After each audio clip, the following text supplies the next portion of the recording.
قرۃالعین حیدر اردو ادب کا ایک بڑا نام تھا اور ایک ناول نگار کی حیثیت سے ان کی وجہ شہرت بالخصوص ان کے سوانحی ناول ہیں، جن میں ان کا منفرد انداز تاریخی اور سماجی شعور قارئین کی توجہ حاصل کر لیتا ہے۔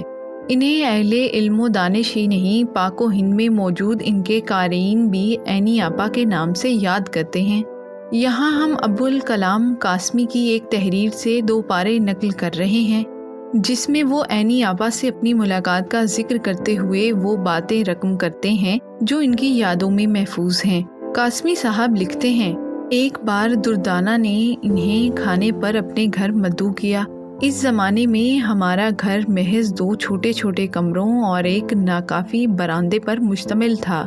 پہلے سے تو انہوں نے کھانے میں نمک نہ ڈالنے یا سبزی اور گوشت کے بارے میں اپنی پسند و ناپسندیدگی پر متعدد ہدایات دے دی تھی، مگر جب آئیں تو حد درجہ خوش مزاجی کا مظاہرہ کرتی رہیں۔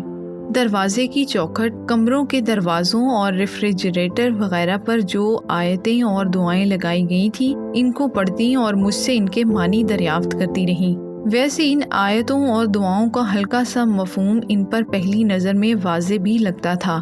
پھر بولیں کہ خدا کا شکر ہے کہ کوئی تحریر بے موقع اور نامعقولیت سے نہیں لگی ہوئی۔ بھئی تم تو خاصے معقول آدمی ہو۔ چوکھٹ پر گھر کی حفاظت، دروازوں پر عام صحت و عافیت اور فریج پر رزق سے متعلق آیتوں کو پڑھ کر انہیں خوب اندازہ ہو گیا تھا کہ جو آیت جس جگہ تھی اسے وہیں ہونا چاہیے تھا۔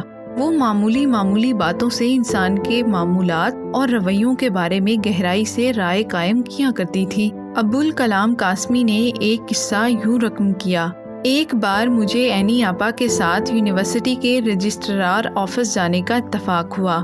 شاید امتحان کے کسی کام کے معاوضے کا معاملہ تھا۔ پیسے وغیرہ کے معاملے میں وہ اپنے واجبات کو کبھی ثانوی حیثیت نہ دیتی تھی۔ وہ تھوڑی دیر بیٹھی رہیں اور ادھر ادھر دیکھتے ہوئے کہنے لگی کہ شاید یہ وہی عمارت ہے جو بچپن ہمارا گھر ہوا کرتا تھا، جس میں میری پیدائش ہوئی تھی۔